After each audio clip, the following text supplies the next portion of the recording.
group. chat room and also to the link email. Yeah, so actually we have our own group, right, Pak Ketua? Yeah, for yes, you're right. special for participant. But actually, the participant is different group. It's not only in the one group. So I share too many groups, Indonesian, also Cambodia, but I don't share to Philippines. If I share to Filipinos, will be so many person will be follow. But that is okay because we can manage from 500 to 1,000 actually our Zoom account. So it is okay then actually if you share to some It's other. okay, Pak Putih. If I share to Philippines, will be many people because my link to Philippines also strong. Yeah, it's okay, Pak Putih. It's gonna Yeah. be better. Yeah, if you share the link, the Zoom link now, it is also okay, but so we have many people here because But we can I think a Zoom account can manage 500 people in one. It's what we say. In the beginning, I don't send to the Philippine groups.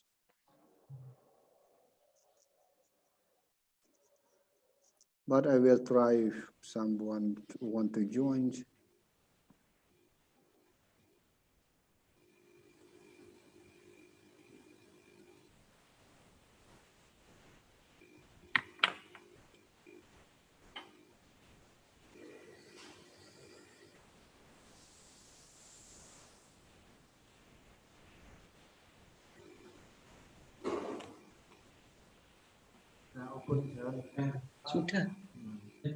Sudah tadi kok. Oh, keluar. Bu Nanda, Bun. Bu Wulan.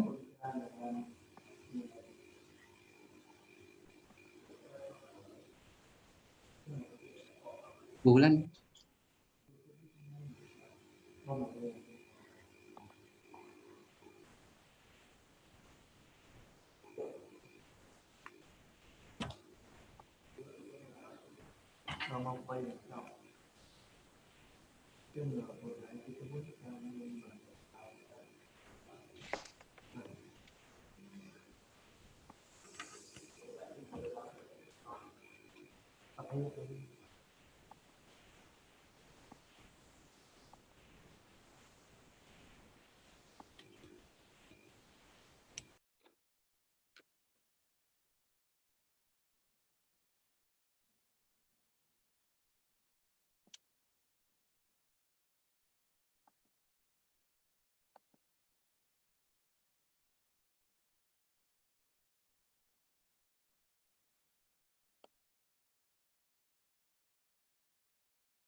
Halo Pak Putih.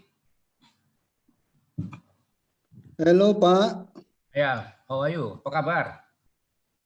Baik Pak. Ya, Priyono Pak. Oh, Ya. ada juga Pak Pri. Ya, terima kasih undangannya. Lagi di mana Pak? Di Bandung? Lagi di Bandung nih sama Pak Dwi juga sama Bu Elis. Di hotel kami ada kegiatan grup fokus grup discussion. Oke, thank you.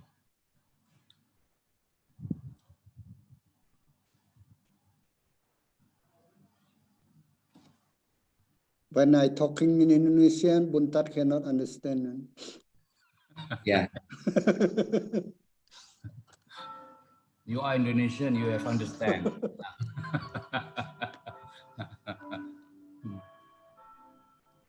So dear participants, we will start the webinar series in 2 minutes after.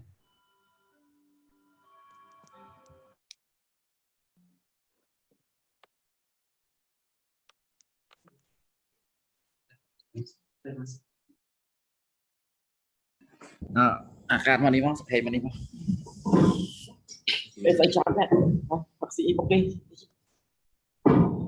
Welcome Pak Kun Piren, are you there? I'm here. Yes. Yeah. Yeah, yeah. Yeah, thank you. Welcome. Nice to meet you here, Pak Punkiren. How about you? Are you okay? I'm okay. I'm fine. Pak Putih is also here. Hello, Pak Putih. How are you, Pak Putih? Chào xưa. Đi chân cắt kan. Apa lagi? Pingpong. Tapi kelasnya cuma transaksinya tuh Kak. Oh yeah. So how about the internet? The internet will not interrupt us. No. Oh, where's Pak Putih? Oh, Pak Putih. Hello, Yeah. Pak Putih. Hello, Lord Niyu. Hi. Hello, Miss. Miệp xua hạt đom. Ba Miệp Xuân, Miệp Xuân. Ba Miệp xua. Ulan Patria. Yeah. Karin. Hello. Yeah. Hello, Mr. Kun. Maybe I have wrong pronunciation with your name. I said my apologize. Yeah, it's okay.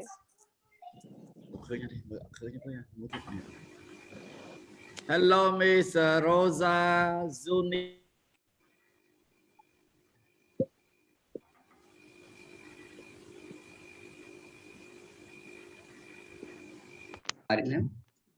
Okay. Dear participants, we are going to start the webinar series.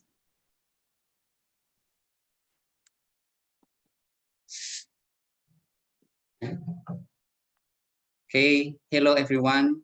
Good afternoon, ladies and gentlemen.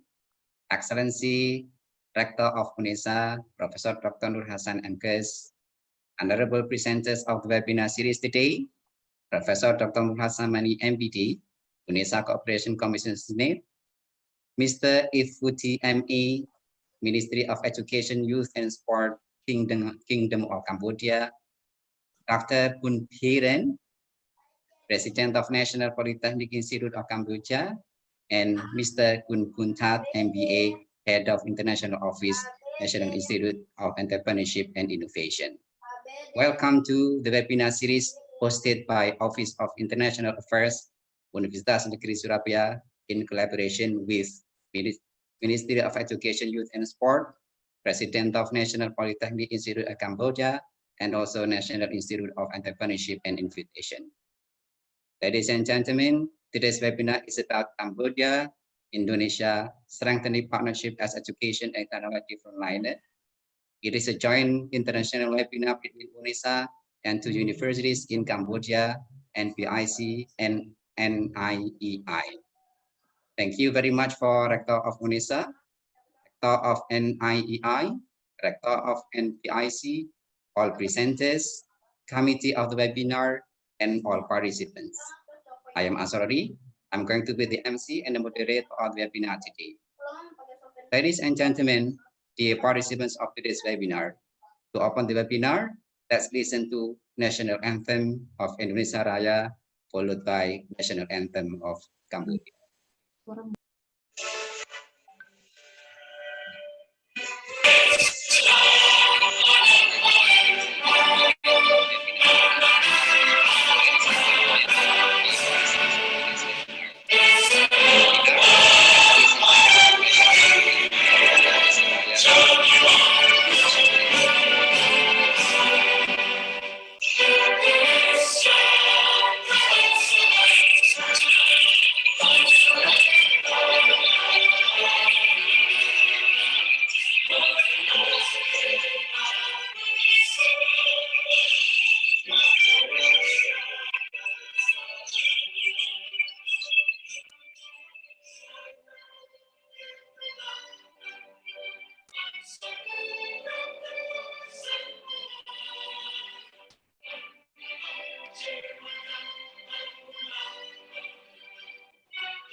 Participants, the next is national anthem from Cambodia.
Thank you very much for the cooperation.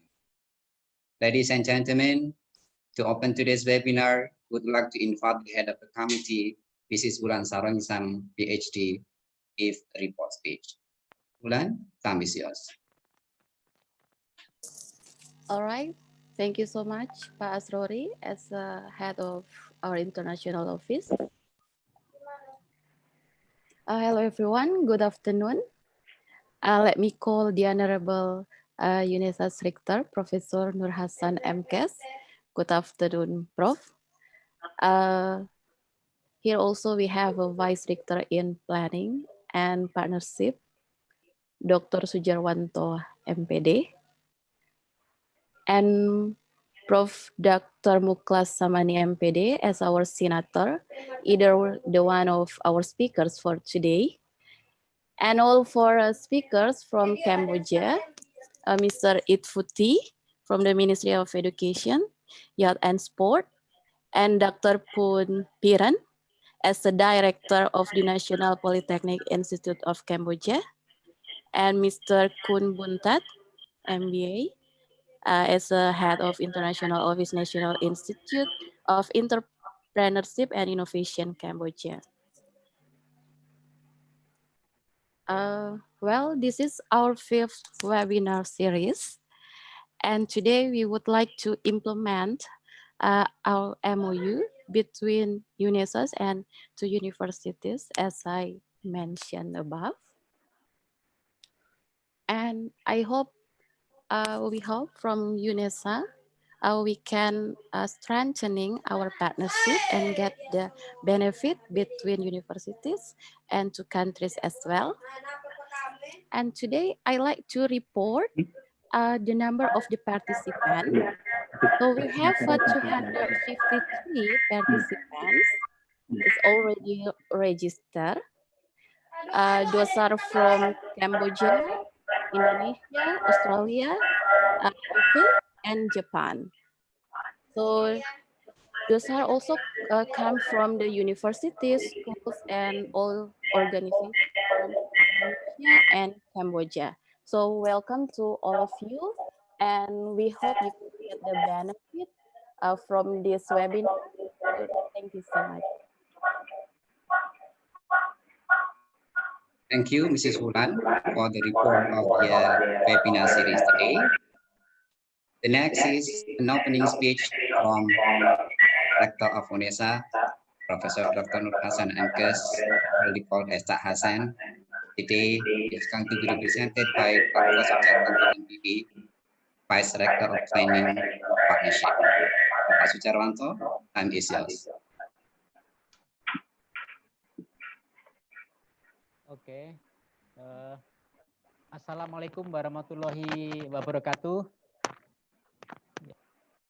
Good morning, ladies. Good afternoon, ladies and gentlemen. Greetings to the Honorable Rector of UNESA, Professor Dr. Nur Hasan, speakers, Mr. Putih. How are you today? Bu Mada matiin aja deh. Selamat siang, Pak Putih. Fine, sir. Fine, sir. Thank you. Sehat-sehat ya di Bandung ya.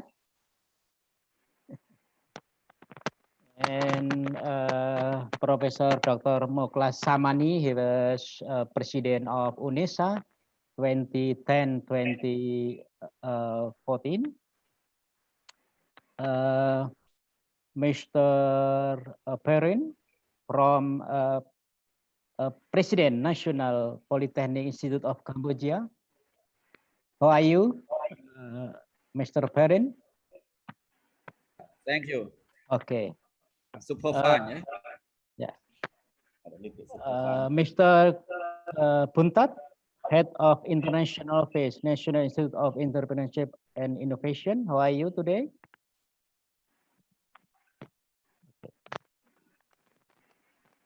Vice Rectors, Deans, and all participants of Indonesia-Cambodia seminar. First of all, I would like to welcome you all to the webinar. In the current new normal period, many sectors throughout Indonesia are adapting and innovating to ensure that the target that have been set previously could be achieved properly. Particularly in higher education cooperation field, some innovative efforts need to be made to ensure that the pandemic does not become a barrier to establish cooperation with national and international partners. Universitas Negeri Surabaya with the tagline "One Step Ahead" through planning and partnership department of as well as in Office of International Affairs have made several efforts to establish cooperation with international partners.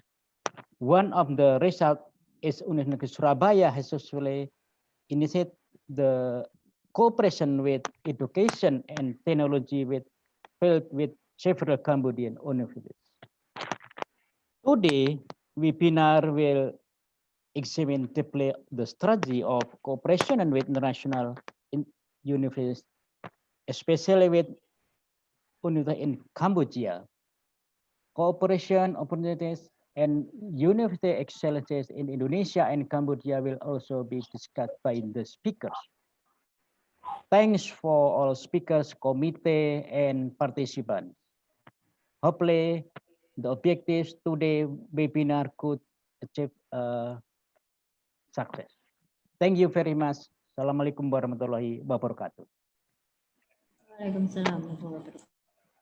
Thank you very much for Bapak Dr. Sujarwanto MPD, Director of Planning and of Universitas Negeri Surabaya.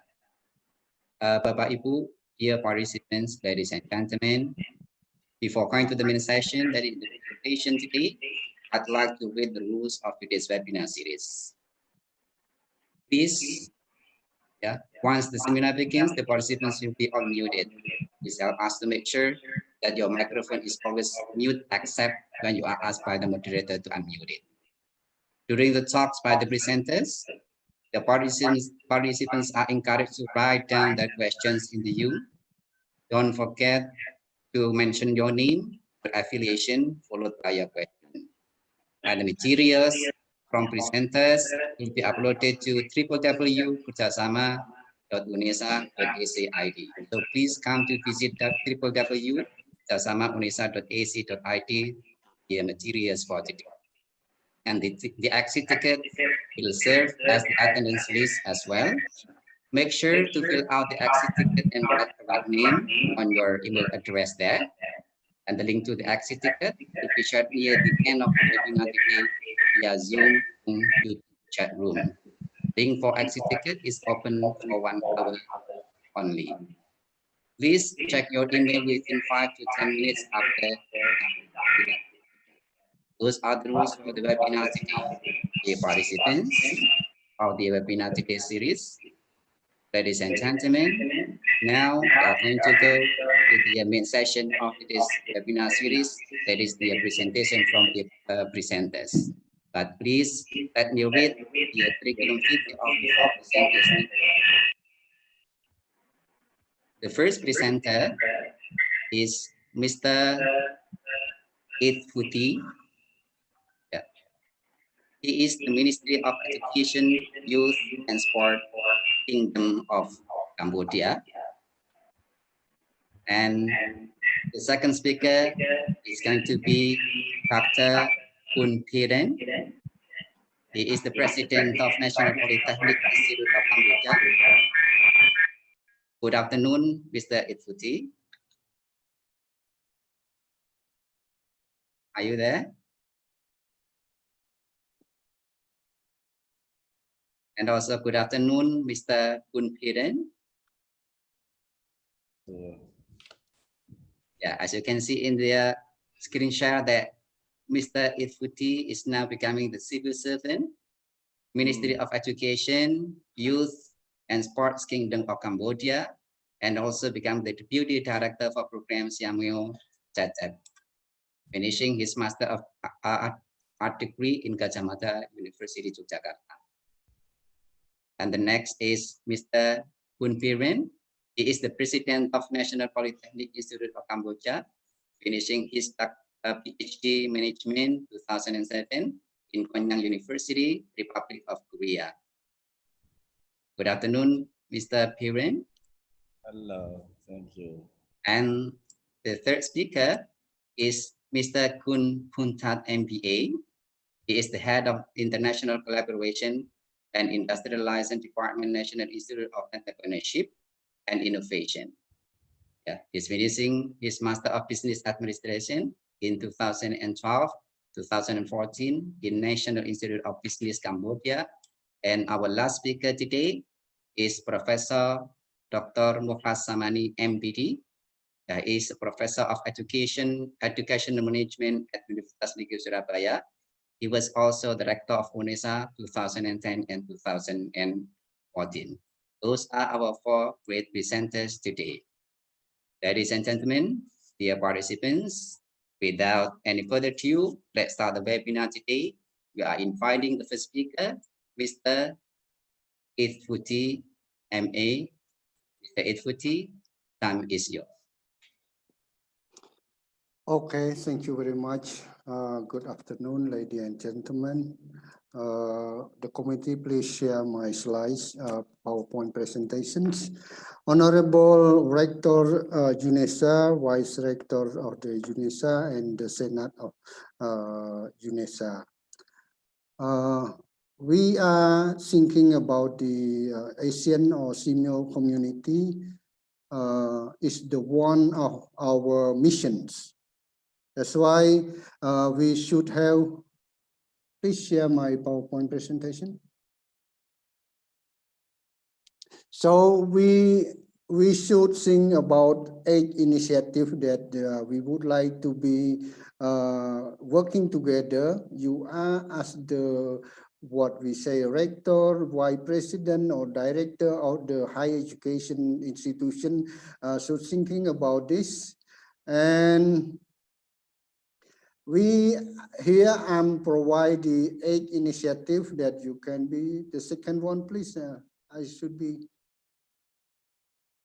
So I will present it the higher education partnership between this. This is the educational initiative toward improvement. So after the leader, we should think about the regional accreditation, because accreditation is very important for higher education. That it is viewed as the board process and the result of study of the students. And then number 2, we should unify the education framework. In UNESCO, in Bangkok, have developed for the teacher qualification framework for ECCE teacher, but not for the vocational education. Maybe in ASEAN also we have the what we say for tourism about the framework for the curriculum. So the Asian standard of higher education should be include what we say curriculum, delivery mode to meet the market needs, because now many graduation that be led with the skill. That high, we should highly recommend it to achieve the desired goal of one communities, ASEAN or SIMEO. SIMEO is abbreviation from the Southeast Asian Education Minister Education Organization. And these two, what we say, regional organization, we have SIMEO and ASEAN. SIMEO have 11 countries, ASEAN only 10 because not include Timor-Leste. To improve the quality of education, each country need to improve the quality education system, because graduate now many of graduate, not all, but many of graduate lack of skill. We have the hard skill and soft skill after the graduation. Next, please.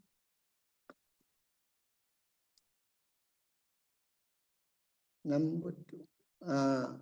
So as the leader, yesterday I heard from the vice rector of the UNESA would like to provide 5 scholarships for each country, include bachelor degree, also master and PhD. If Cambodian people would like to apply to UNESA scholarship, please. Here, scholarship for foreigner student, of course, we do the develop student potential, enable to confident step, educating lecturer, teacher, school principal. All education is one what we say one set. Educational personnel to upgrade their professional competency, to innovative and strongly motivate them. That you are as the leader of the should provide a lot of scholarship for the foreigner student to share the knowledge and value of the cultures. Also, you should think about the regional skill competition to support workforce development to achieve the regional standard competency. This one, that's why we have the competency for skill of the graduate, especially for Tibet educations. Next, please.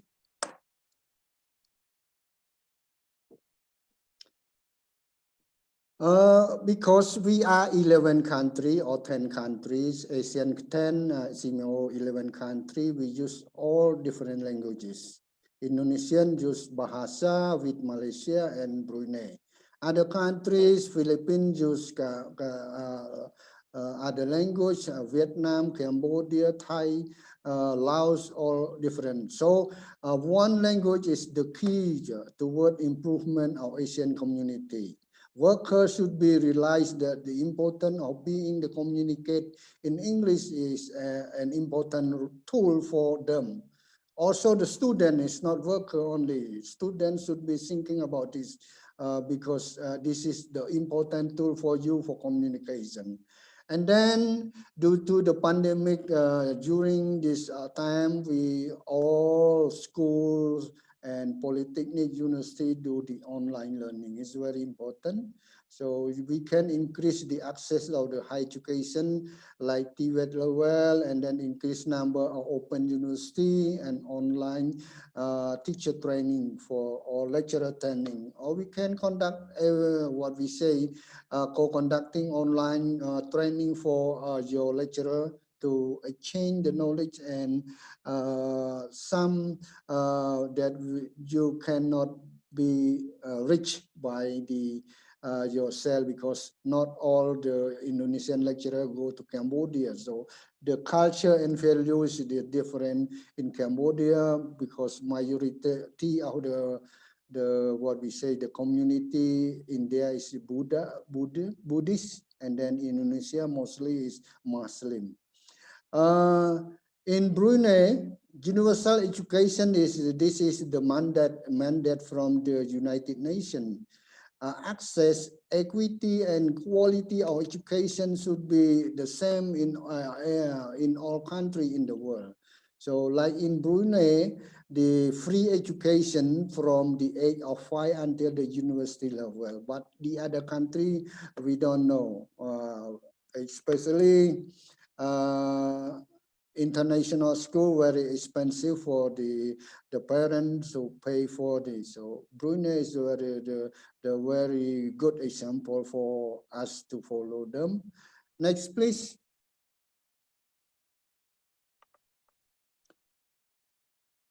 This is what we say.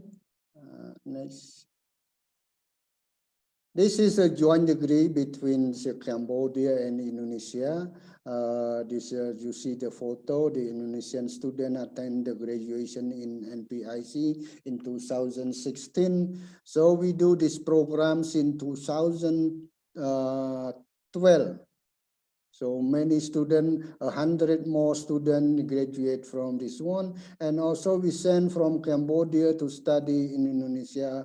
This is not the formal one. It's not through the government of the Cambodia and Indonesia, but we do by our effort as the private ones. Next, please. The objective of the collaboration, we build a collaborative study between Cambodia and Indonesia, is better. We can extend it to the Southeast Asian and beyond. We can extend it to other countries in Southeast Asia, especially with Singapore or Philippines, because the native speaking, because from the elementary school, they already started study in English, so their English is more better than the other country like Vietnam, Cambodia, and Laos. To improve the quality of education through collaborative teaching and learning, and also provide the opportunity for the lecturer to do the research together. You can join research between UNESA and NPIC or with the NIEI, and to support the student mobility through the student exchange. And we do the double degree and joint degree, and also credit transfer to share the knowledge, culture, and value from each country to another. Because you are not now the recruitment for the workers, not only the skill, but you should know also about the culture and value of each country, which country that you will be work there. Next, please. Still, the step for collaborative, we should have MOU with the board party, MOA, should do the curriculum mapping, because very important curriculum mapping, because with the different curriculum, we cannot conduct the joint degree between one country to another, because we avoid that student already study here in Indonesia and go to Cambodia, study it again. So we do the curriculum mapping, detailed course and short course to be taken. Also, if we need the supplementary agreement, we can do by the agreement from both parties. Next.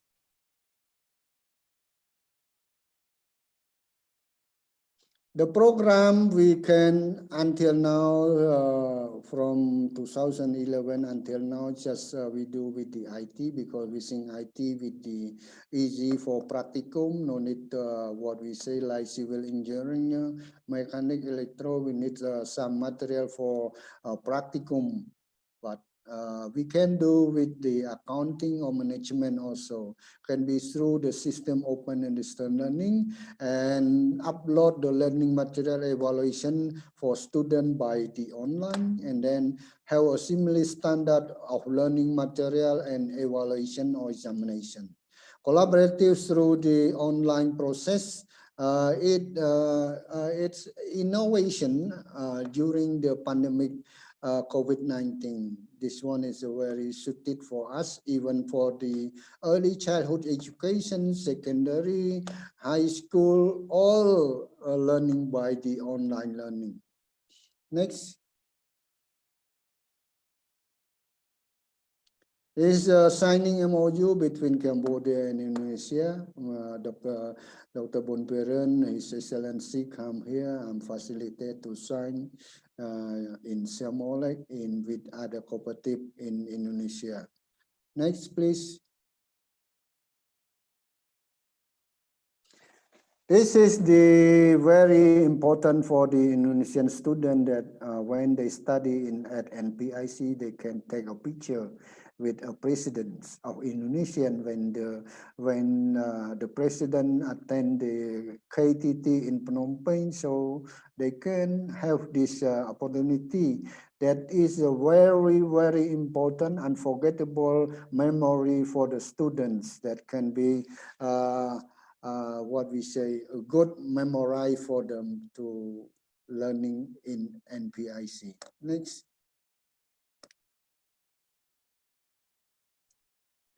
This is for Indonesia side. If you want to be acknowledged by DICTI, this higher education need to write a proposal joint degree program.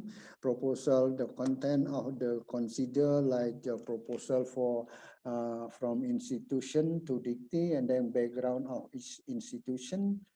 And the SK Senat for joint degree program, SK Senat for the international official, list of MOU and curriculum mapping, planning for the joint degree program. After you get the recommendation or SK from DICTI, you can run your joint program legally. Next. This is the number of the Cambodian students sent to Indonesia. Mostly I facilitate them through the Dharma Siswa scholarship also, and then through the institution scholarship that provided by the Indonesian higher education institution. We have many 25 students until now to study in Indonesia. This number is not through the government of Cambodia, sent to the government of the Indonesia. This is privately numbers. Next. This is Indonesia. So we not do NPIC, not Cambodia side, not do with a big university like now. Now we get big university with UNESA. So I hope that we can do more and stronger collaboration between NPIC because you are a big university. I've been there. The facility very good and NPIC also good facility. So good to good can be reach the strong ones. Next, this is the number you can see from my PowerPoint and download. Collaborative learning. Next, please. We do the collaborative learning method using the content online, use the module and then online instruction, use the Cisco WebEx, Zoom, Google Meeting, Even we can learning from Facebook or from WhatsApp also. The final examination, the student from joint degree should use 2 languages.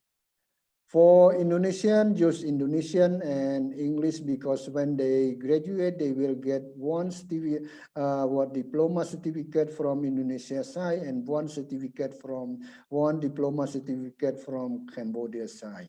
For Cambodian student is Khmer and English.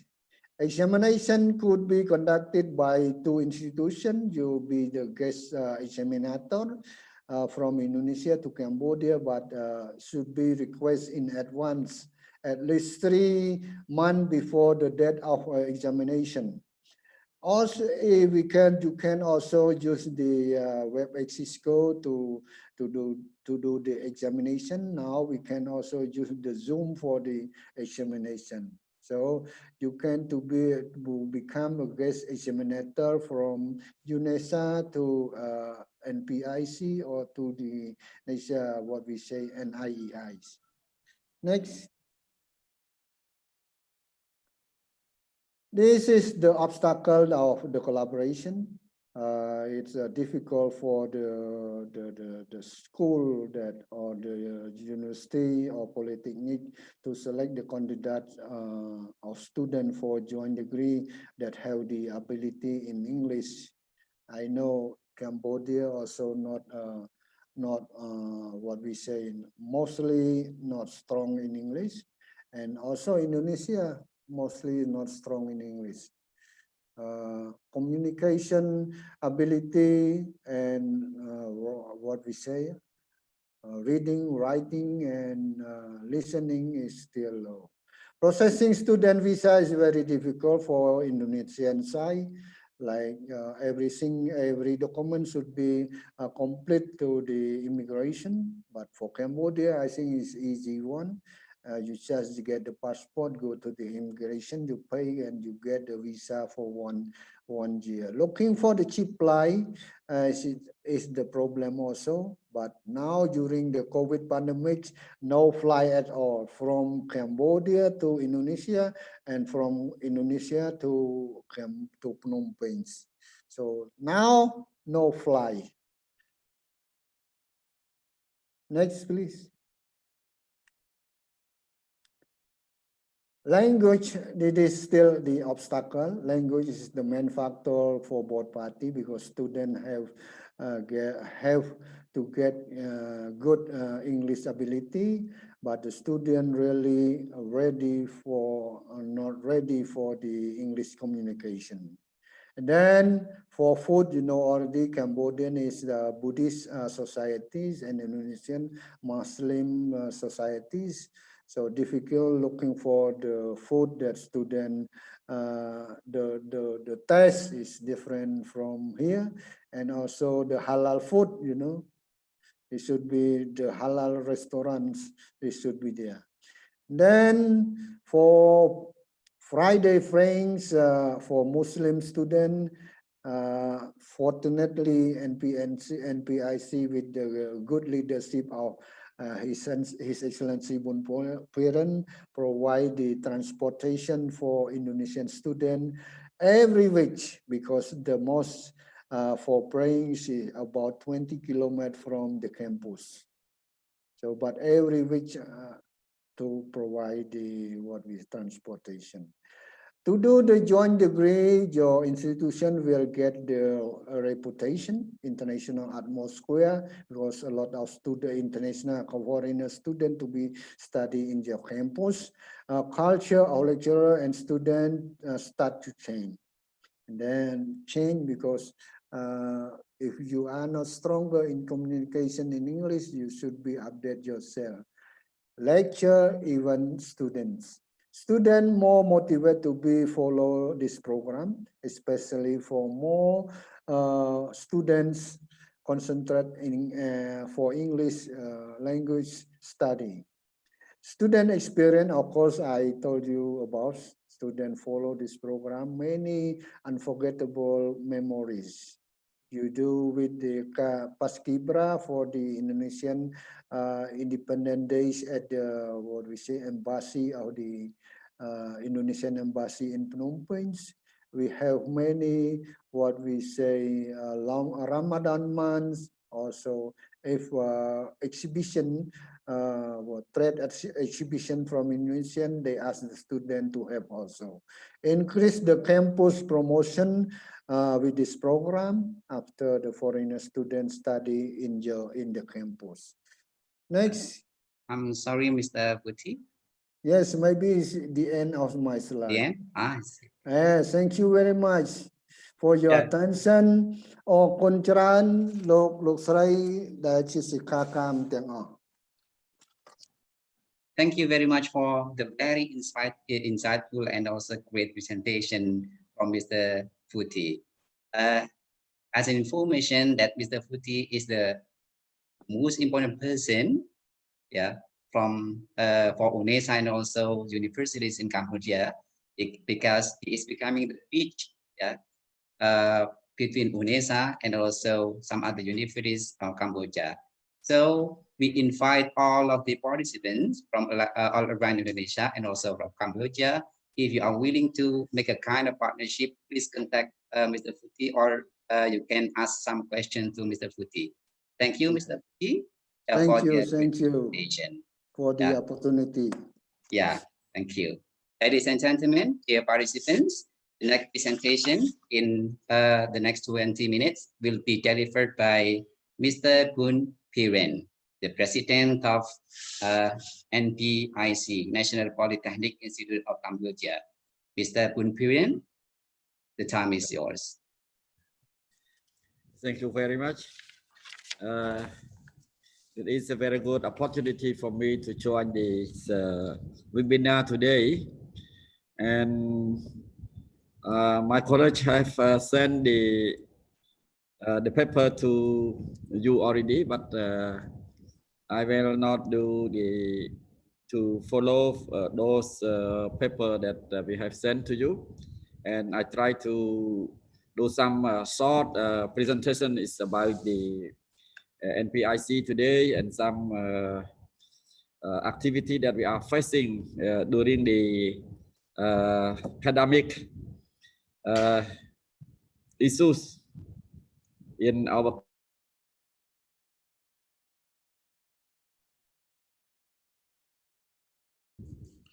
as you can I think maybe some of you already have read my paper, but I want to say that from this paper I do is about only the main things.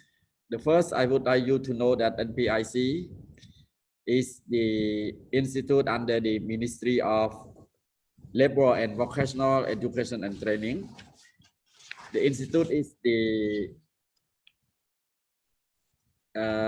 what do we call public and autonomous administration institute. We do have we are under the umbrella of the Ministry of Labor and Vocational Education and Training, as well as the Ministry of Finance. That means we have two bosses today.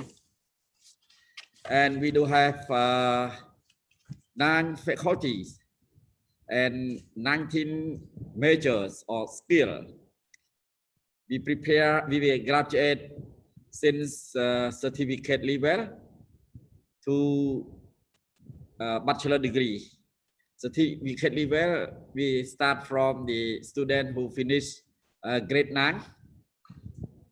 And for diploma level, for the student who finish grade 12, that means they have to finish high school. As well as the bachelor degree, also need to have to finish the grade 12, in high school as well. We also do internal program just only for capacity building for our teachers in master degree in with the 2 majors as electricity and civil engineering. And in the near future, we are going to conduct PhD course just only for our teachers in our institute to prepare our teacher be highly qualified to respond the need of the skill development today. And I hope that we can have some discussion in the future with your institute or your university to be a partners. And then I think we can try some thing in together to be partners to prepare something for win-win policy for us.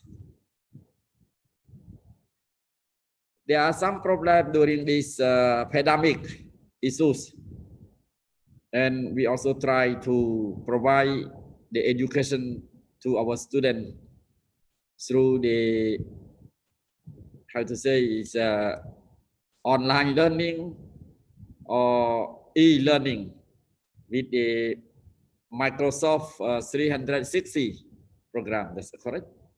Yeah. But there are some problems with these new issues because in some area of our students lack of the internet service, or maybe they have not enough media in order to receive our contribution or to participate in the e-learning or online learning. As well as we can see some problem with the first year students, or maybe with the certificate level students. Those young students maybe not much care about the e-learning. That is the problem. And some problem also is about the teaching as to be engineering. We not just provide the theory class. They have to be in the workshop, or maybe they have to do some work in the laboratory. So this one is the main problem, that some major like accounting or English language or some languages that we providing in our school much more easier than engineering, that the student had to be in the workshop or in the laboratory. Today we try to allow the student to come to the laboratory or to the workshop to do some work by keeping as what we do call personal distancing or social distancing according to the standard provided by the Ministry of Health. With the approving from the government, today our school start not gathering the people in the theory class, but in some activity for improving the skill, hand skill, I mean, is the problem that we are facing. I just listen from the paper from the presentation of Mr. Vuthi by the cooperation between NPIC and Indonesia so far. I think we have a very fruitful cooperation between us. And today we also have some Indonesian students. It's about 14 students in our campus, in our institute. And it really sad for those students that they cannot go home during the vacation because of the coronavirus or COVID-19. So hope that they will be safe here and they will successfully finish their work and they will go home soon. And I'm really to have the cooperation with all of you, and I really thanks for the organizer to have today webinar that we can talk, we can see each other. That is a new, how to say, that is the event that provided us during this difficult time. And I hope when we gain back our right from COVID-19, we can go to Indonesia to see you there. Or maybe you can come to see us in our school, NPIC, or to visit Cambodia. I do very short presentation. And I hope that you have my paper there. And if you have some any question, you can ask me later. So I wish you all the best.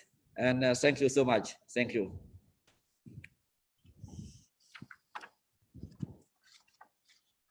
Chào các anh chia sẻ tiếp. Thank you. Okay, thank you, Mr. Punpiwen. A very insightful presentation. We are very excited knowing about your campus and PIC. And seems that Mr. Punpiwen opened widely to the cooperation and also give scholarship. I'm very sure that all the participants today are very excited to see your campus. And so please, participants, if you have some questions related to NPIC, perhaps you want to apply scholarship over there. Yeah. Ask a question to Mr. Punpiwen in our chat. Thank you, Mr. Punpiwen. Now let's go to the next presenter. Yeah, the third presenter. Yeah, is going to be Mr. Kun Punta from NIEI. Yeah, Mr. Kun Punta. The next 20 minutes is yours. Thank you so much. Som chum yip suo. Yeah. At first, I would like to give my respect to His Excellency Dr. Bun Piran, President of NPIC, Professor Dr. Nur Hassan MGes, Rector of UNESA, Mr. Advoti from Ministry of Education, Youth and Sport, and also the Deputy Director for the program CMO, Professor Dr. Muklas Samani, distinguished delegates, ladies and gentlemen. Today I'm very pleased to be on the stage on the webinar on Indonesia and Cambodia Strengthening Partnership as Education and Technology Frontliner. I am going to present the information about how Cambodia governments, especially in National Institute of Entrepreneurship and Innovation, are supporting universities, teachers, and educators to continue to provide quality education and technology to overcome COVID-19 related to universities closures. Okay. So now I would like to give you all the brief presentation about NIEI first, and then followed by the distance education at NIEI during COVID-19.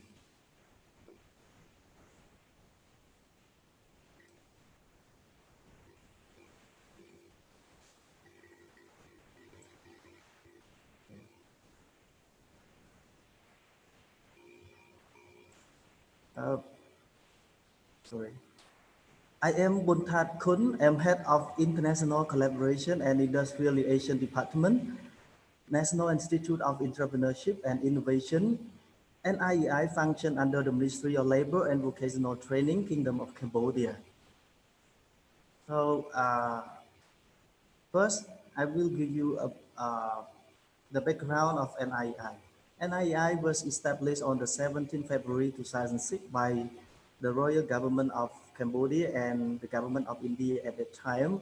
Its name was Cambodia Indian Entrepreneurship Development Center.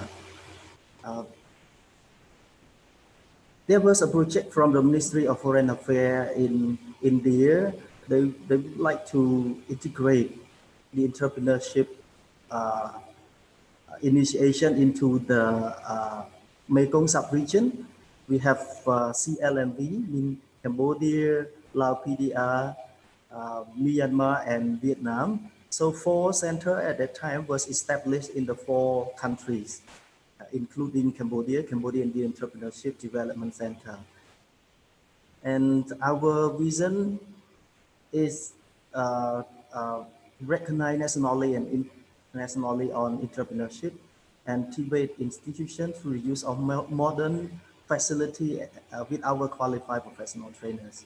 And today we provide Cambodian people with professional on entrepreneurship and qualified Tibet skills to prepare them for joining the local and international market.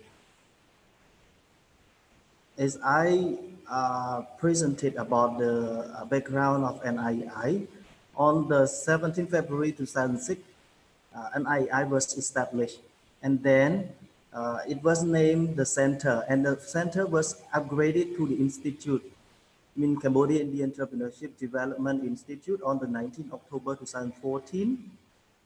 And then the institute, mean CIEDI, was changed to the National Institute of Entrepreneurship and Innovation on the 28th January 2019.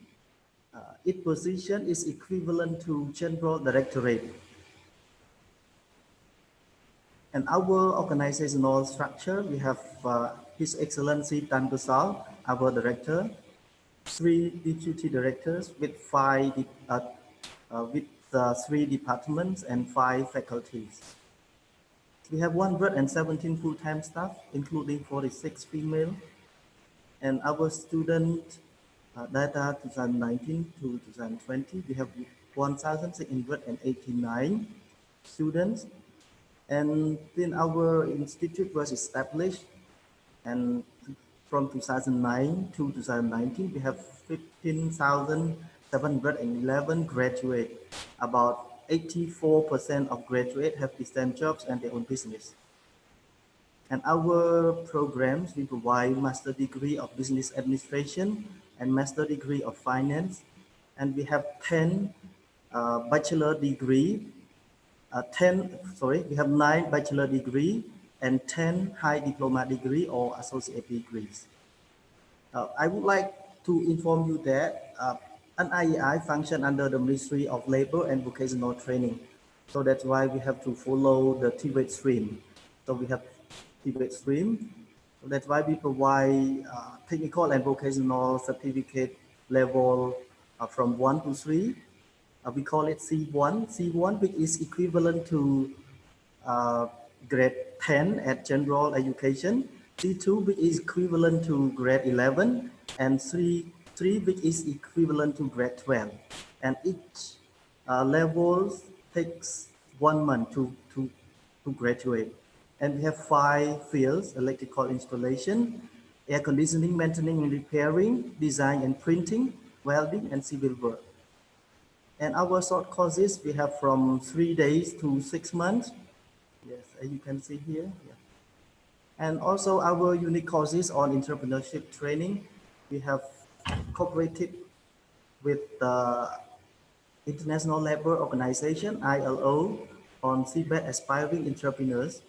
So NIEI play an important role in compiling, preparing the guidelines on entrepreneurship for the Ministry of Labor and Vocational Training. And then our entrepreneurship tool will be included in the 38 Tibet Institute in Cambodia. And we also have 2 more tools for the one who would like to start up their business. They can go and learn on new enterprise creation program training.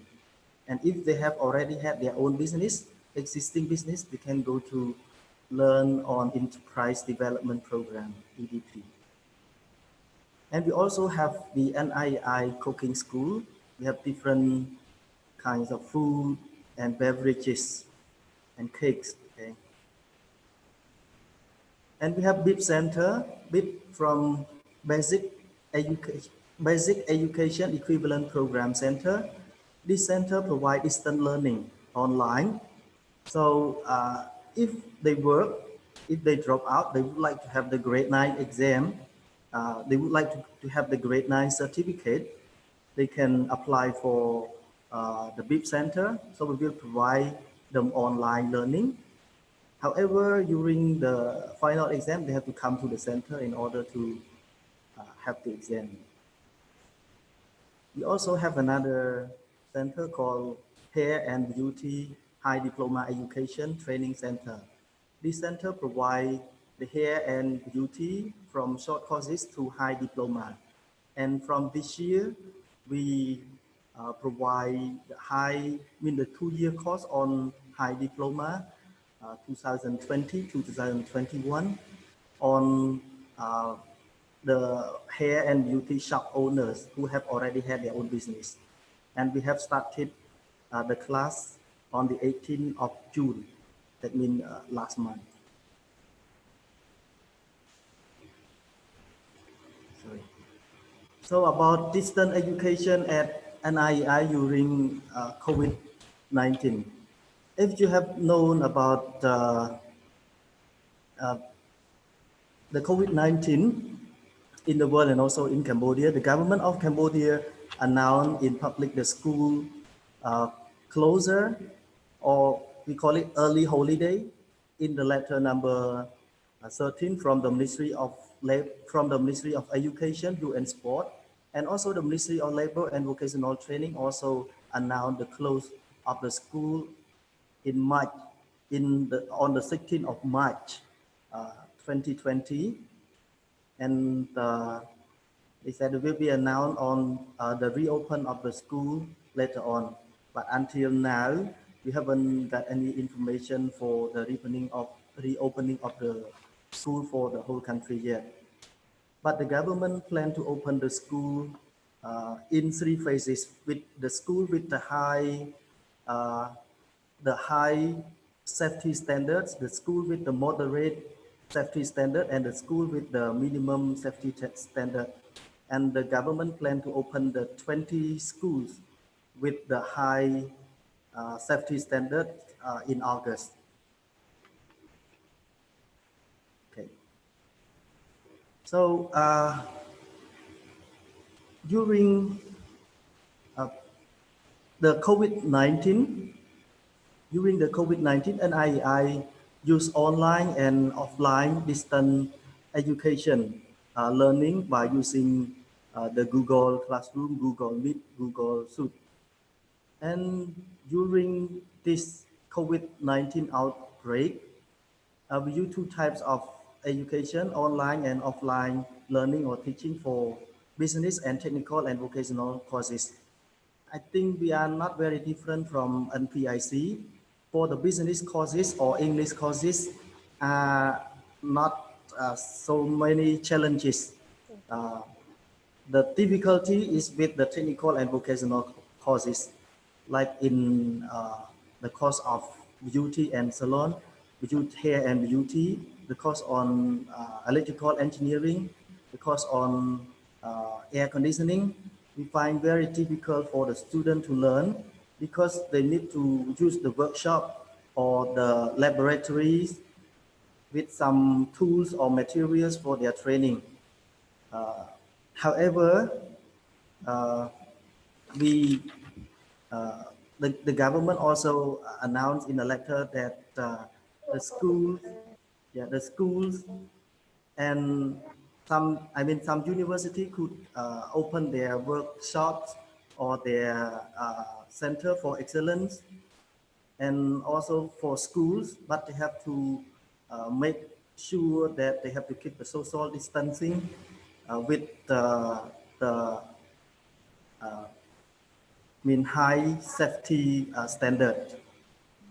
So now I think let me raise you one course on the hair and beauty that we have high diploma.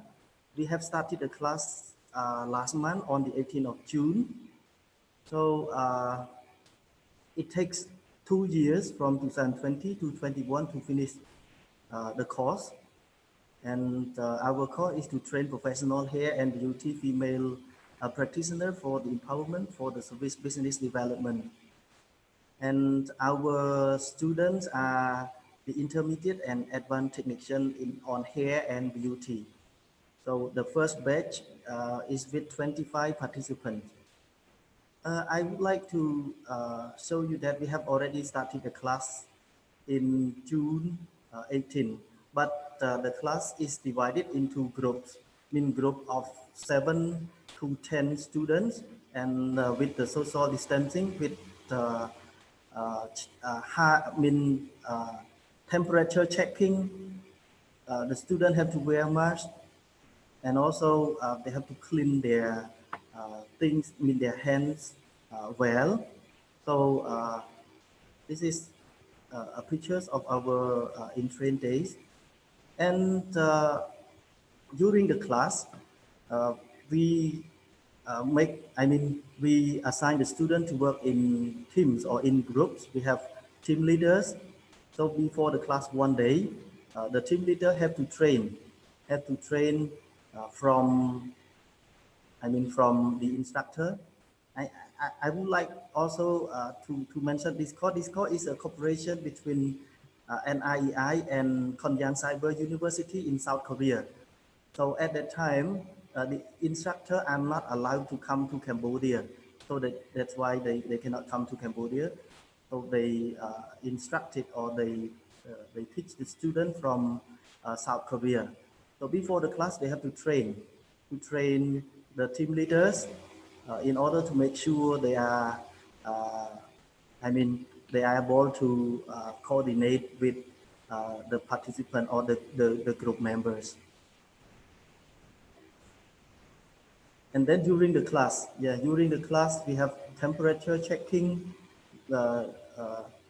We have keep social distancing, and the instructor have to be online from the university in South Korea, Korean Cyber University. The first 2 hours, they have to teach the student on the theory with the recorded video. They have already recorded video and upload their video into our Google Classroom, so the student can learn before the class. And during the class, they also show the videos of the series. And after that, 2 hours more on the practice, so they can practice. The teachers instruct from Korean Cyber University in South Korea, and the students at an IEI, and they teach and follow the instructors. So this is our models that we use during the COVID-19. So we cannot stop the class, but we continue the class with this way. And some visitors from the Ministry of Labor and Vocational Training and some NGO also come and visit our class to see the models of our class.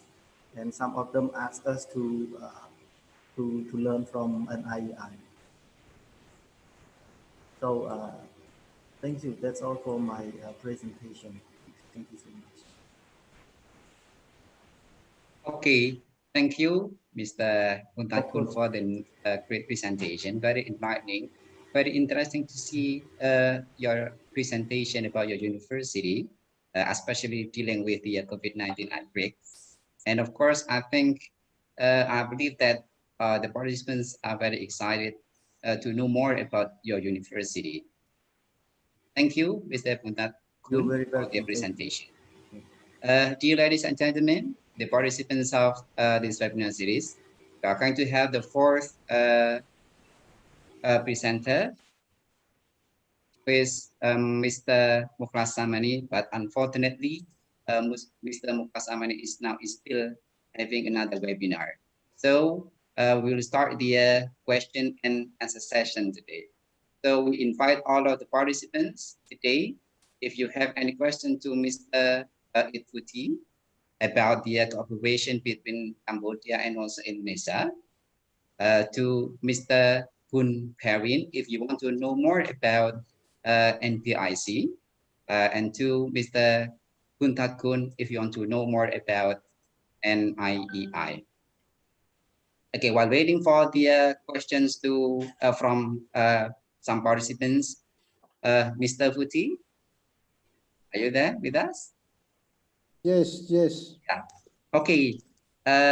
as I've informed recently that Mr. Putih is most important person here now, yeah, within the cooperation between Indonesia and also Cambodia, because he is becoming the linkers between Indonesia and also Cambodia. Mr. Putih, Yes. as we know that the Ministry of Education and also Culture of Indonesia is now offering international credit transfer to any universities in the world, including Cambodia. We want to know more about the possibility to have international credit transfer between Indonesia and also Cambodia. If we want to have that, how then we do deal with that, Mr. Putih? Is my answer is depend on the leader of the institution, if willing to do, because we do joint degrees more than credit transfer. It's more than credit transfer. Credit transfer, you just acknowledge each other. You get from Cambodia 20 credit, sent to the UNISA, you acknowledge that credits based on the agreement between you and between UNISA and PIC. But the joint degree is more than the credit transfer. So if you would like to do, please, we will discuss with the your rector and Cambodian politic. Maybe the question more better to Mr. Bunpiran than to me. I'm just connector. Implementer is His Excellency Bunpiran or what other institution in Cambodia. Okay, I can Mr. share some. Yeah, Mr. Yeah, Mr. Bunpiran. Yeah, I can share some idea about that kind of issues. Before the cooperation between NPIC and some Indonesian university, politics, you call politics, with the coordination by the CBO Symbolex in the time where Pak Putih and Dr. Igatot, we used to do in the curriculum mapping. We call curriculum mapping. That means we develop the curriculum together, be similar to each other, that we can recognize each other in the content and the quality of the training. For example, we do in IT, we just make the curriculum mapping in our faculty of IT with some Indonesian politics, and then we start exchange the students and especially teachers to each other. Then we adjust it to be matched for both needs. And then we start sending our students to Indonesia and Indonesian students to NPIC. We also did in some majors like civil construction, in electricity, but so far we do not implement it yet because of the financial issues rather than recognize each other. This is what we have done before. It's my what I would like to join to share my experience with you with your question. And you understand me? Can you hear me well? Exactly. Definitely, we can understand that. Okay, it's good. Okay, thank you, Mr. Bunpiran. Mr. Buntakun, do you want to add something related to that question? I think similarly to His Excellency Dr. Bunpiran, we have also sent our students to some of the universities or polytechnic institute in Indonesia, and before we we send or we have we call it double degree program or the joint program. So we have to discuss on our curriculum. We have to discuss on our collaboration. Like we have some things like during the students studying there, like the accommodation, the food, and we have to discuss with the institute or the university in Indonesia a lot before we process all this double degree program. Okay, thank you, Puntat. Yes, Mr. Futi. So we at in the beginning of the year, His Excellency Bun Piran would like to come to Indonesia in May, after April. But unfortunately, the COVID-19 not allow him to come here. He would like to do some extension about the curriculum mapping between Indonesia and his campus and PIC about civil engineering and electricity, and other that could be do. But for this initiative, I think is very good. Maybe from Indonesia who want to be connected with the NPIC to do the curriculum mapping with the other study program, and we do credit transfer, and also can do the joint degree between us. I think it's more better, and more maybe we can also do the joint research between Indonesia and Cambodia for the Tibet or some technology we can do together. It depends on the political will from our leaders, from His Excellency Bun Piran, and also Director Nur Hassan from UNESA. If we want to do that, we can do. And the participant from the other university in Indonesia, you can also do with us. We can contact UNESA, contact me, and we do together for this credit transfer or joint degree with other study programs. Thank you very much. Yeah, thank you. Yeah, Mr. Bun Piran. Yes. We can start doing through a webinar, but sometimes it's a bit difficult. And I think when the COVID-19 hand over our human rights back to the human society, then we can discuss more detail, and then we can start in some curriculum mapping in some area and some aspects of the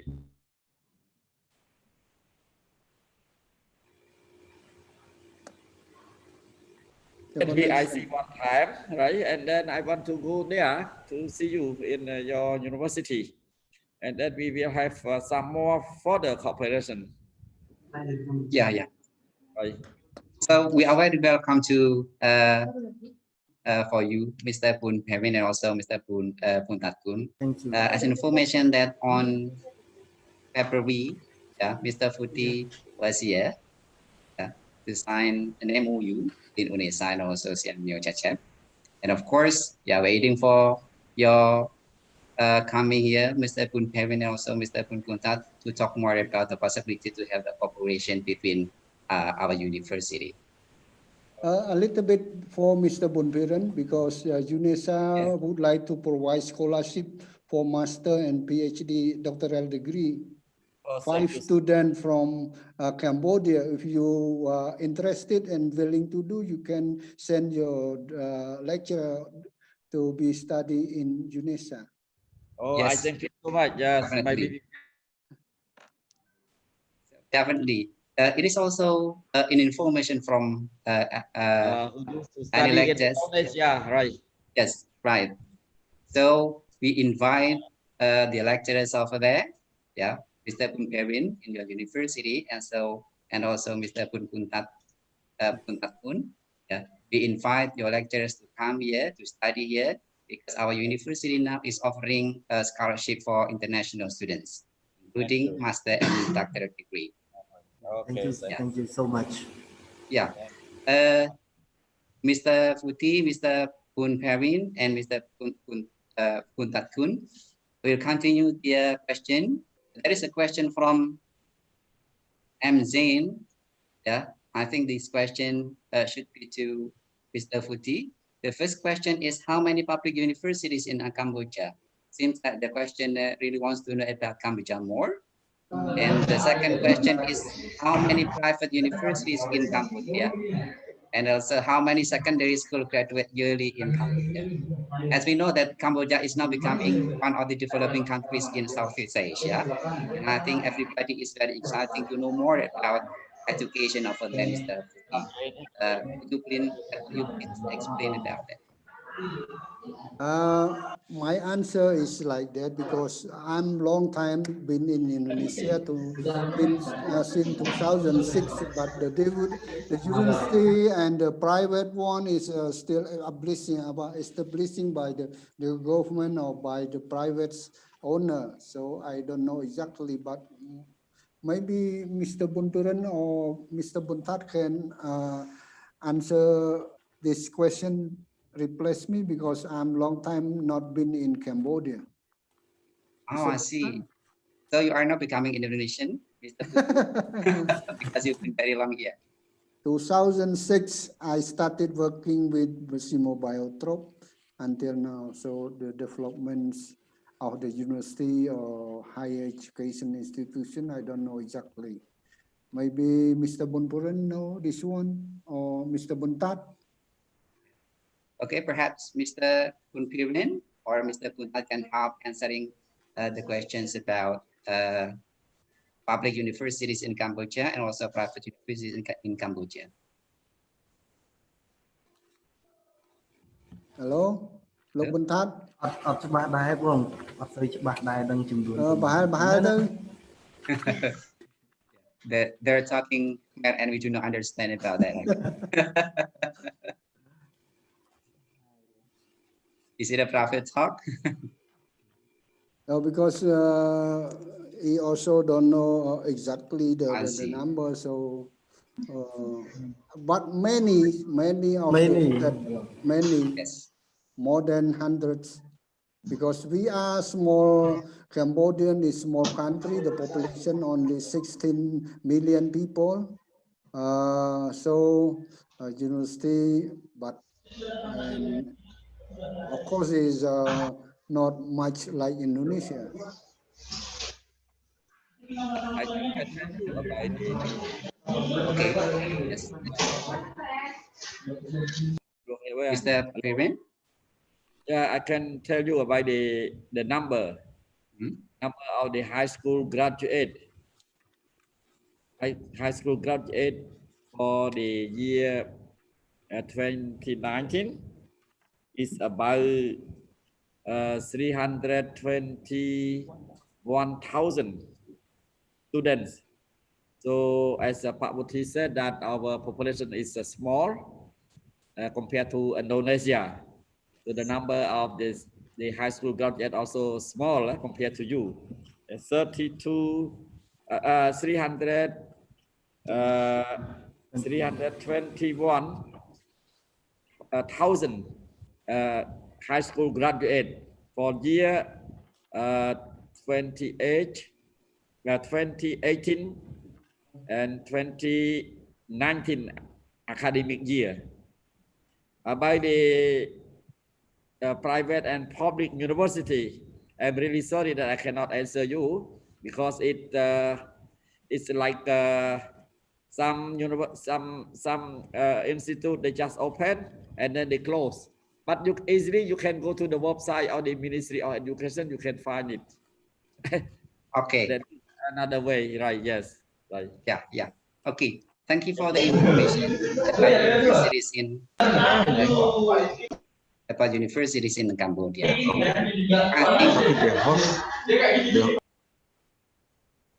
I think we can go to the website of the Ministry of Education to know more about the amount of the universities. Can you hear me? Yes. Yeah? Yes. Hello? Yeah. Yes. Okay. About the under the Ministry of Labor, we can I exactly have the number in my hand now. under the Ministry of MLVT, Ministry of Labor, Vocational Education and Training, is about 38 institute. 38. We use the word right. We use the word institute, even though those institute do in higher education, but called institute, different from some institute and some university under the Ministry of Education when they do a high education. High education means start from bachelor degree up to PhD. They call university. But for our for the Ministry of Labor and Technical Vocational Education, like NPIC, it called institute, even though NPIC is the biggest one, but institute. Okay. Right. But it's not different function. Yes. Thank you. Okay, thank you for the great information about that, Mr. Okay, we go to the next question. The question is from Bapak Aditya Teja, Bapak Gratianus Aditya, lecturer from Universitas Bunda Mulia, Jakarta. The question is for Mr. Pun Hewen and also for Mr. Pun Takun. Is there any subject related to history subject in your university in Cambodia, such as South Asia during the colonialism in 16th-19th century, or relation between Indian traditional Palava script and traditional Cambodia script? Mr. Pun Hewen? Pardon, I cannot understand you well, please. Yeah. Again. The question is from Bapak Gratianus Aditya. He is a lecturer from Jakarta, Universitas Bunda Mulia. The question is there any subject related to history? Yeah, history subject in your university. History. History, yeah. Okay. The history subject, right, sir? Yeah, history subject. Okay. Okay. Okay. Okay, perhaps Mr. Pirin, you can start answering. The first I would like to mention to you that we are doing in the we are graduate engineer. But you're right, in the engineer. History is mainly they have done in the high school, but we also do, but we do just we take a part, the main part that we prepare for the first year student called bridging course. A bridging course that means look like a preparation course. A preparation course for the fresh high school student before going to the higher education, to the university or to the institute. There are many subjects, general subjects like history, and some relevant to the geography, some relevant to the value of education, like ethic and aesthetic, as well as the part of philosophy. So we do it in the first year student called preparation course before going to a higher education. It is a very short answer. Thank you. Thank you, Mr. Pirin. Mr. Punta? Okay, thank you. So in reference to His Excellency Dr. Bun Piran, I would like to add some things. As he mentioned, for the general education, the history subject have been included in the curriculum. However, NIEI and also NPAC function under the Ministry of Labor and Vocational Training. So we have to follow the TVET stream. That's why some levels like skill bridging course or C level, mean certificate for vocational certificate, we also have some subject related to the history. But for the high diploma and for the bachelor or master, we don't have any subject related to the history. Okay, thank you. Okay, thank you, Mr. Punta. So there is no specific department, yeah, history department, for example. Okay.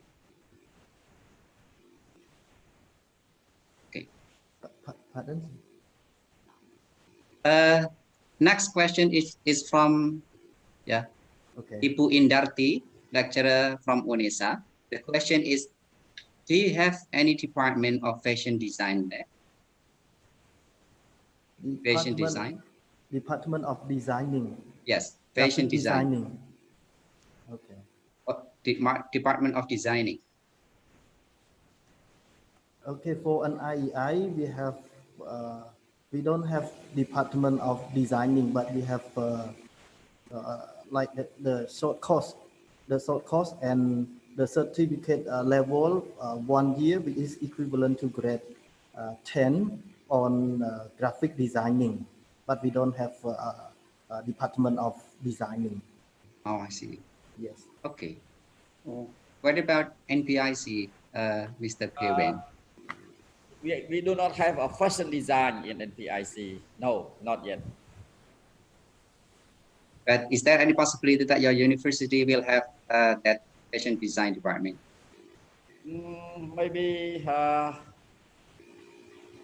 Maybe not in the near future, but maybe a bit longer. We have to wait. Today we have 19 major, 19 skills, but some skill really need, but we cannot open because we lack all the human resource. So maybe we have to wait for another time. Yeah. Okay, thank you for the answer. The next question is from Kim Moy, a student from Cambodia. The question is there current exchange program opportunity for Cambodian students in Indonesia? Perhaps I can help to answer about it. Our university, Universitas Negeri Surabaya, is now opening international student scholarship. So we invite all of the students in the world, to apply international student scholarship for any department, including master degree and also doctoral degree.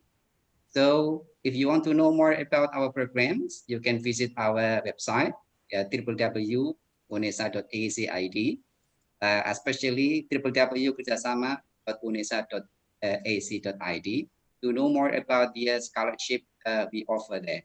And of course, we are now in the process of having the proposals to do international credit transfer.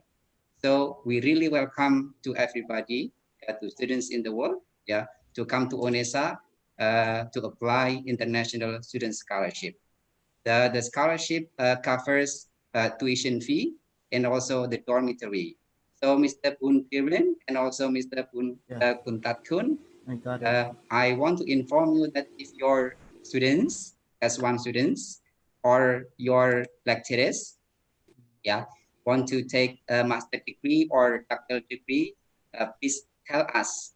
We really open international students scholarship widely about it. And the international students cover the tuition fee and also the dormitory. Thank you so much. Yeah, it's great to hear that. Yeah. Now, the next question is from Rosa. Rosa from faculty, Ibu Rosa from Faculty of Economics, UNESA. The question is the program at the Faculty of Business and IEI held in English or in Khmer? Pak Puntatkun? Yeah, we have, for the National Institute of Entrepreneurship and Innovation, we provide bachelor and associate degree of English. So we have in English. major in English, and we also include English in other major too.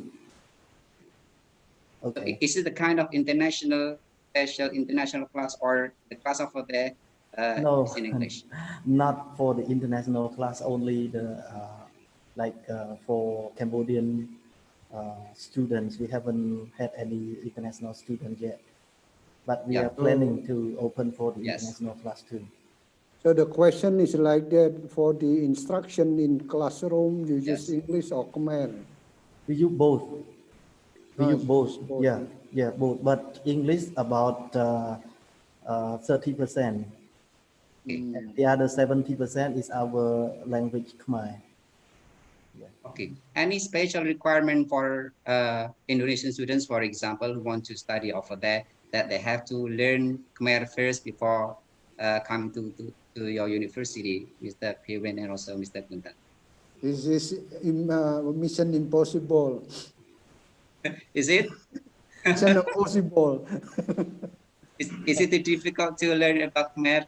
Yes, that's why I see. I told you mission impossible. Like Tom. Yeah, yeah.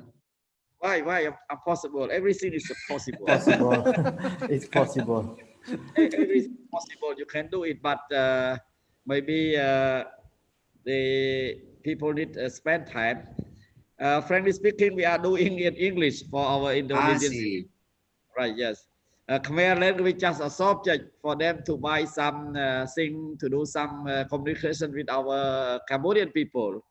And Yeah. as Pak Putih said, that to be to study 2 years in Cambodia and take Khmer language as a teaching or learning media, it will be impossible. Yeah. Right. English is the teaching media for us. Okay, good. So it is. But normally we are doing in our Cambodian for Cambodian students, we do Khmer language is as a teaching media. Yeah. Just only for foreign students, foreigner that we in English. So foreign students, don't worry about the language because NIC and also NIEI, provide English for the class. Yes. So not Khmer. Yes, language will not be the barrier to for the students to study. Yes. Here or maybe in Indonesia. I hope so. Yeah. Okay. Okay. Thank you. The next question is from Rosa Juniarti. The question is about the semester in the university. Everybody knows that it is now a COVID outbreak. Yeah, the problem happens everywhere in the world, including in Indonesia. And we are now still having online class for the next semester. What about in Cambodia, especially in NPIC and NIEI? Yeah, do you have online class now, or the students have been in campus to have an offline class? As I talked in my first presentation that during the COVID-19, we provide the class by e-learning or online learning through the Microsoft 360, 560. 365. 365. Microsoft 365. And I told you that there are some problem with the online learning because some location of our students have poor internet service, poor internet connection. Thank you, Mr.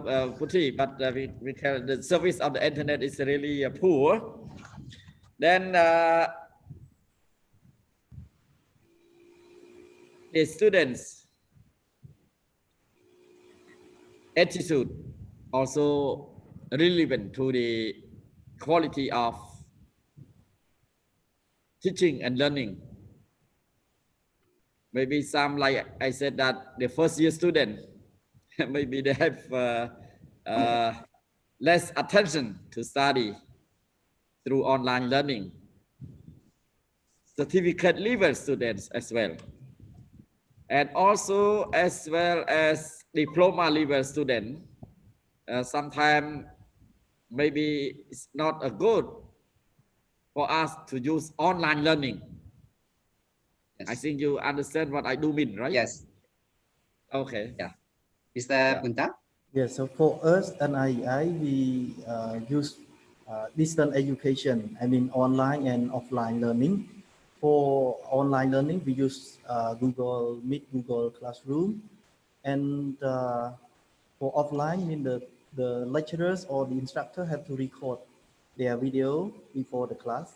And after that, they upload it into the Google Classroom so the student can learn before the class. As I said, we have business classes and also for technical and vocational classes. For business classes, we don't find any problems during the class because they most of them learn about the series.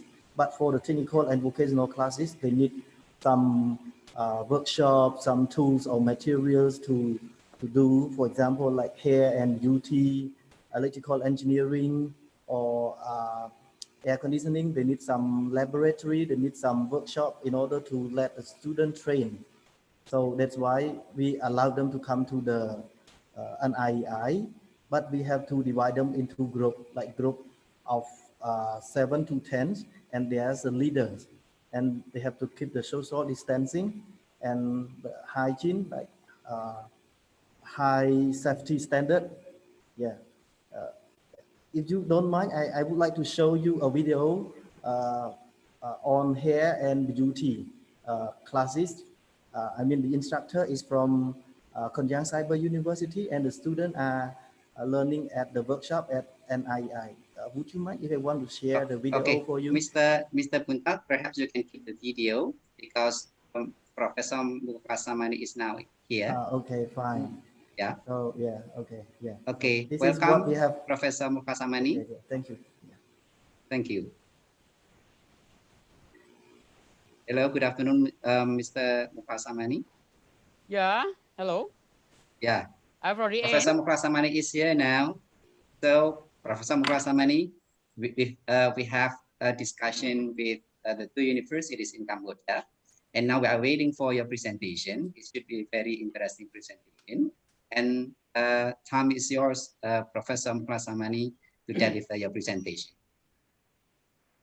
Well, thank you, Mr. Moderator. May I share my PPT? Yes, definitely. Okay.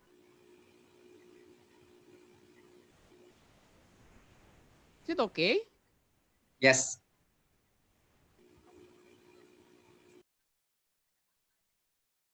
Okay, Assalamualaikum warahmatullahi wabarakatuh. Good afternoon, everybody.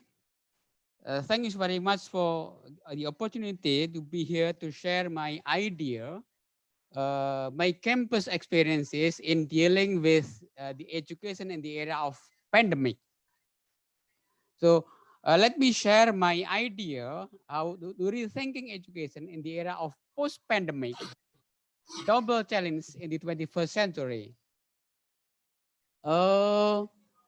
This is just an idea I will share with you all and to discuss how to elaborate this idea, this small experience for Indonesia and also Cambodia. Actually, there are many books who complain on education. I share here 4 books. First is written by Tony Wagner in 2009, entitled The Global Achievement Gap, with subtitle, Why Even the Best School Doesn't Teach the Survival Skills Our Children Need. So through these books, Wagner tried to explain that our education is already obsolete. The second book is about what university is for, written by Stephen Collini, written in 2012, I think. Collini complains about the role of universities we are in. The third is my books I wrote in 2016 in bahasa Indonesia. Semua di-handle Google. Is it okay, my voice? Yes, Mr. Muklas. Okay. We can hear very clear. In English, maybe everything's handled by Google. So what's the role of schools? On that book, I try to explain that many informations are already in the Google. So what is the role of teachers? Faculty members explaining information? They are already in Google. The fourth is the new book written by Lim Siong Guan from Singapore. He complains that education in Singapore doesn't prepare Singaporean, youngster Singaporean to be a good citizen, to make Singapore still, let's say, still happy there. So in 2016, Jim Clifton posted in his individual blogs entitled "Universities Disruption is Coming." On that blog, Clifton shared the data that Google and EY recruited new employees without asking diploma. They ask, what can you do for Google and what can you do for Ernst and Young? It means that actually it doesn't matter about diploma but the competence. So through this forum, I ask you all, does our education fit with the 21st century era? Again, there's also the question of my university. Does our education right now fit with the 21st century era? Why I post these questions? I did a small research in 2013, 7 years ago, and I found out that thousands of graduates of high schools and universities looking for job at job fairs. This is an Indonesian case. And only not more than 5% candidates meet with industrial requirement. It means that most of them doesn't meet the industrial requirement. And then we also aware that there are many books about industry 4.0 that says there are four or five criteria: cyber-physical systems, Internet of Things, cloud computing, cognitive computing. But the most interesting is on that books written that the work pattern change very quickly. And the World Economic Forum predict on 2019 where during 5 years from 2015 up to 2020, 35% of existing core skills will lost. So material, substance doesn't work, learn in schools, in universities will obsolete. The education is left behind the world of work. It means that we have to shifting paradigm from competence-based education to capacity-based education. Not only master the existing task, but master or can adapt the new task. The new task. What is the needs of skills? I find out the two most important are solving problem that have not existed yet, using technology that has not been invented yet. It means that our graduate must have competence, capacity to learn very fast to adapt the new phenomena. When we're thinking about that, and then we try to, which the theory of education may be fit with this phenomena. We can know about pedagogy. Pedagogy will enrich andragogy and also pedagogy. And right now, Indonesia try to introduce the new things, the new term, what we call in bahasa Indonesia Merdeka Belajar. In English, it will be independent learning. The question is how to implement independent learning in our schools, in our universities.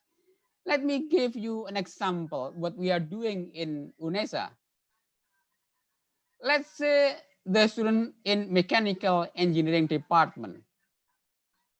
they have to attend more or less 60% courses internally, but they have opportunity to take courses out of their department.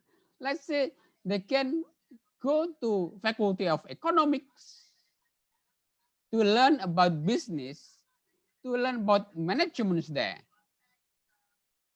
They also have opportunity to go, maybe to go to psychology department, to learn about human resource development.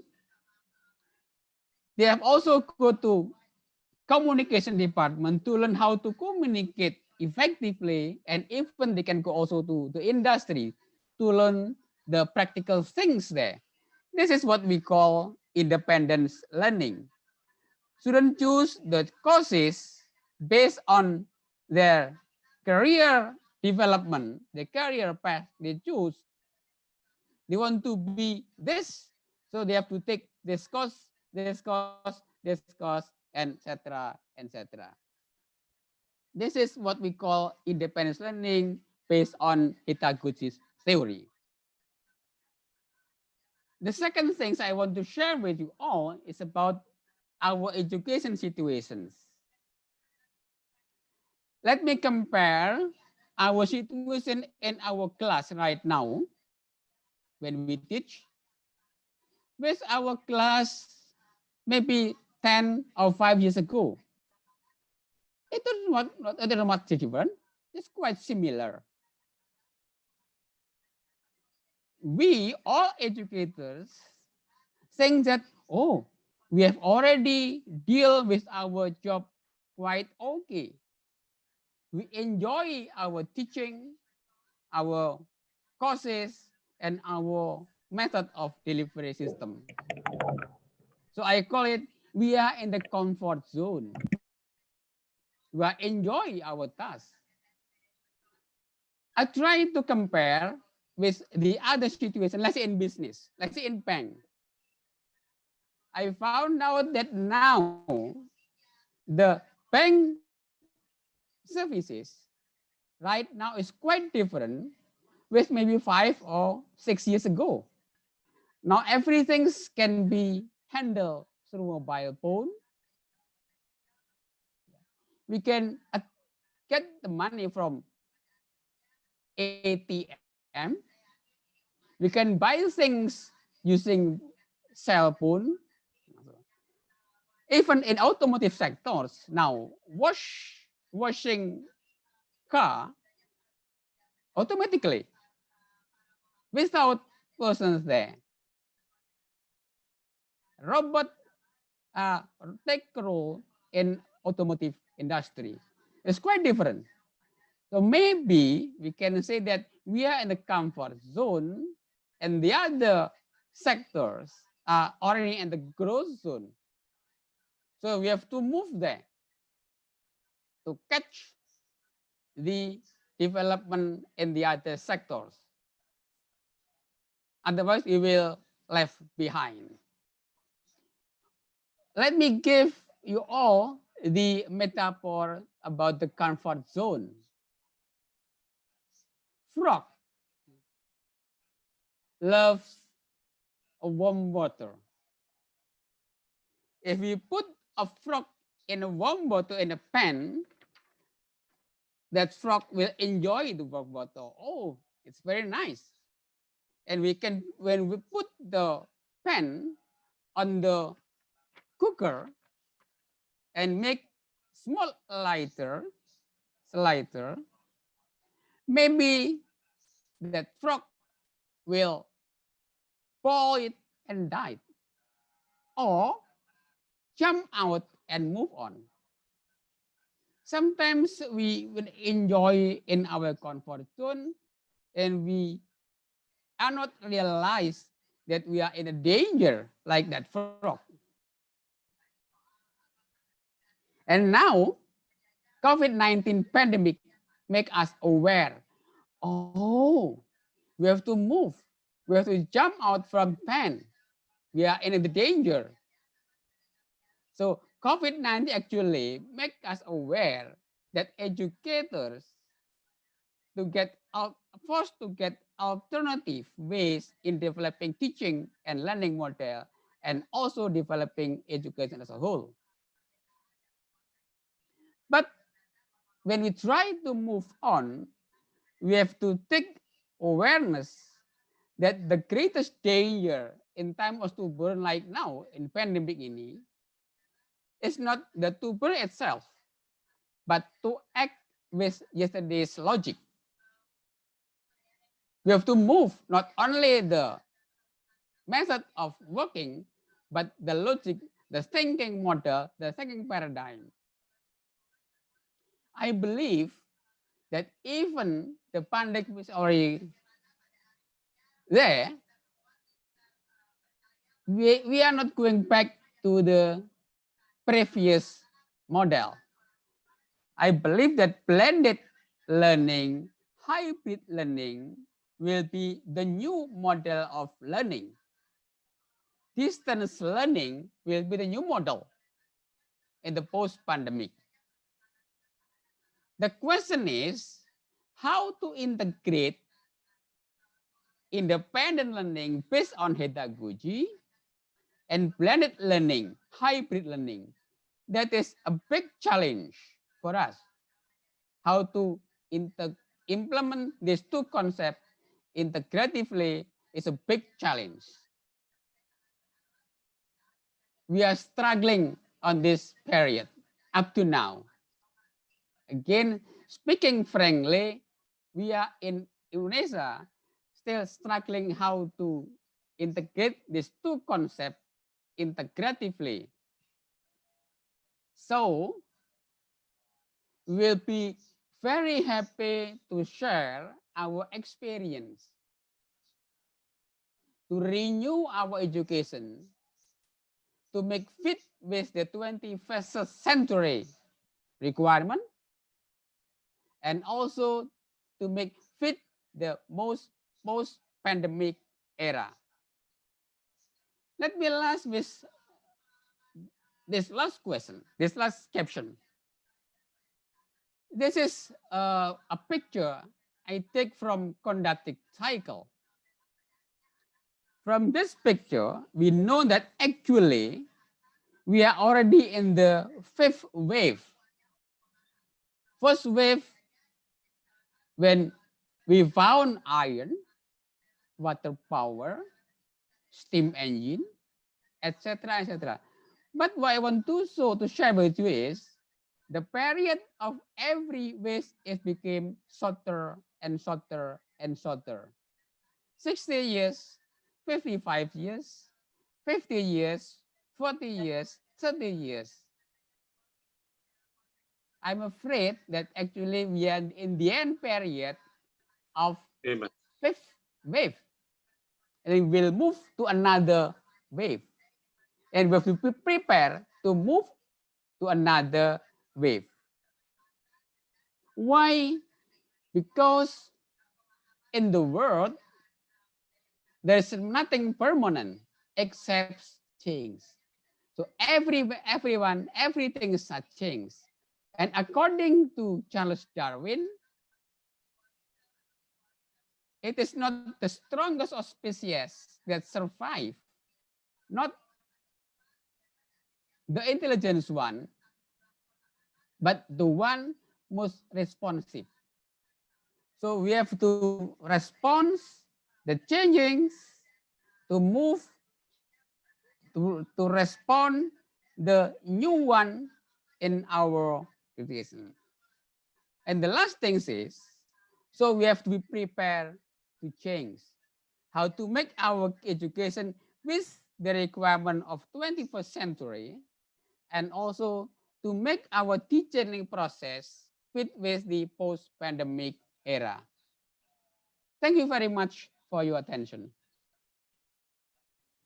Thank you very much for Professor Muklas Samani for having delivered very insightful concept about education in 21st century. The fact says that nowadays we are now in pandemic outbreak, and any institution should adapt to this new fact, this new today's fact happens in the world. Thank you. Dear participants and also presenters of the webinar series today, unfortunately, we are now close to the end of the webinar series. It is now 3 p.m. But before closing the webinar series, I want to add one question to Mr. Bun Perrin and also Kunta about scholarship. Does your university offer special scholarship for international students, especially for Indonesian students, to study over there?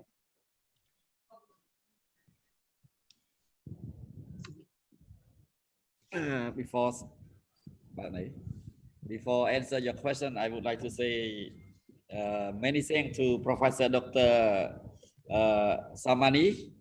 You're welcome. Yeah, your presentation is make me very interesting, and I hope to see you somewhere, sir. Or maybe Thank you so much. And one day I think it's better to invite you to give 2-hour lecture to our people in our campus one day when we take back our right from COVID-19. Hope soon that we can take our right back, sir. Thank you so much. Yeah, thank you. We have how to say, today we have 14 Indonesian students study in our institute, and we provide them accommodation and tuition fee, and for living expense it used to spend by Simolex, I think. And for us, NPIC is welcome our Indonesian student to NPIC because we already have some experiences with our Indonesian student. They are very nice, they are very good and highly educated how to say people from Indonesia. So you are welcome. And in detail, we will discuss later on, but not in this seminar. Thank you.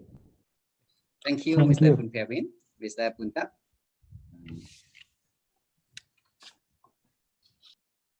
Thank you so much, sir. Regarding to the scholarship internationally that NII provide, we haven't provide any scholarship to the international student yet. We have only the exchange for the management lecturers and students, and we are planning. Yeah, we are planning to, and we hope in the future we will provide international, scholarship for the international student. And if we prepare, if we have already had it, we will inform you. Okay. Thank you. Okay, thank you very much. Yeah, thank you, Mr. Bun Kevin, for the invitation from our Professor Prasamani. As information that he is the expert in education from our university. So yeah, hopefully that the COVID outbreak finished very soon, so we can meet other days. Mr. Puntat and also Mr. Kevin, how can we relate to those programs of international scholarship to your university? How can we have a contact? Maybe I can add. Maybe I think you can ask Pak Muti and Pak Muti. Yeah. Pak Muti is the right person to answer this. Pak Muti will play a role as ambassador between. Yeah. Okay, Pak Muti. Okay, because we are do the joint degree between Cambodia and Indonesia, so we do the curriculum mapping and MOU and MOA. After that, you selected the students, but we do 3+1. That means 3 years in your country, in your campus, and 1 year at NPIC. And also at NPIC is also like that. If NPIC want to send the student to UNESA, they also finish year 3 and then go year 4 in your campus. So that's why selected student based on their ability of the English communication, also writing, because they will write the thesis in English. So they have the ability in communication and writing. So this is the spare technical selection. So for sending the student there, based on who willing to go there, who willing to join the what we say, join degree program. So you announce at your campus, and then at the year 3 they can go there. Finish year 3 they can go to Cambodia. So 1 year there, and graduate from NPIC will get the diploma certificate, and also get from your campus the apa namanya sertifikat ijazahnya. Yeah. Thank you for the information, Mr. Putih. So everybody, Indonesian students or Indonesian universities, if you want to make a cooperation with Cambodia, so Mr. Putih is the right person to contact. Yeah. Is it okay for us, UNESA, to share your contact, Mr. Putih? Yes, it's okay. Okay, thank you. Dear participants, one of our participants here, Ibu Clara Sinta Changi, is also offering, yeah, he is from Unit of International Affairs of Faculty Economics, UNESA. Currently, Faculty of Economics, UNESA, also conduct international class for several bachelor programs such as management, accounting, economics, Islamic economics, as well as economic education. Yeah, perhaps there is an opportunity to do online international students exchange program, because some of our departments here in Indonesia is also having online international students exchange. So if Mr. Puntat and also Mr. Perwin are interested to have a collaboration in that, is feel free to contact us, international office. Thank you. Yeah. Dear speakers, all speakers, and also participants of this webinar series, I'm really sorry, unfortunately, that we now come to the end of the webinar series. There are still some questions that have not been answered yet, but feel free to contact us, yeah, in international_office@unesa.ac.id to get more information about our university, or how then to collaborate or cooperate with university in Cambodia. Please feel free to contact Mr. Putih, or you can contact us through that email, and we will inform you about how to get contact with Cambodian government over there, especially education over there. Mr. Putih, Mr. Puntat, Mr. Perwin, Bapak Mukhrasamani, yeah, thank you for the very great presentation today. Yeah, and hopefully that the discussion today, the presentation today, will go to the more and further discussion to have the cooperation with the universities within UNESA, NPIC, and IEI, especially, and between Indonesia and also Cambodia in general. Ladies and gentlemen, dear participants of this webinar today, as you can see in the slide share, those are, this is the picture of our campus. As you can see that we have a very beautiful campus. So Mr. Puntat, Mr. Perwin, yeah, we invite you to come to UNESA, yeah, to see this beautiful campus. We do not invite Mr. Putih because Mr. Putih has come here. But of course, yeah, we open our university very widely for Mr. Putih to come every time. I really welcome. Then hopefully then the COVID outbreak finish soon, so we can meet each other. Yeah, to talk more about partnership, cooperation between universities in Cambodia and also university in UNESA. One more, dear presenters, we really thanks, yeah, to all the presenters, to all the participants, yeah, joining this webinar series. Thank you so much, Mr. Yeah, thank you very much. We come to the end as the moderator and also the MC of this program. I'm really sorry, yeah, for dealing with the mistakes if I made during the webinar series. Yeah, thank you, presenters. Thank you, participants. We would like to inform you about the exit ticket. The link of the exit ticket has been shared to Zoom chat and also to the group of Telegram. So please don't forget, yeah, to fill out the form of exit ticket because the certificate is over there. Yeah, we'll provide information about our University in Indonesia. Please feel free to contact us or to visit our website www.unesa.ac.id. One more, thank you for the presenters. Thank you for the all of the participants today. Very great sharing today. Yeah, very great discussion today. Hopefully, we can have another chance to talk more about education in Indonesia and also Cambodia. Thank you very much. I'm really sorry. Assalamualaikum warahmatullahi wabarakatuh. Okay, bye. See you. Thank you very much. Bapak Mukhlasamani, thank you very much. I'm really Thank sorry. you, thank you. Yeah, thank you. you, Mr. Punta. See you soon Thank you, all. Mr. Pun. Yeah, we are waiting for you to come to Surabaya, Mr. Punta and also Mr. Perwin. Udah nggak usah. Yeah, thank you. Yeah, thank you very much for everybody.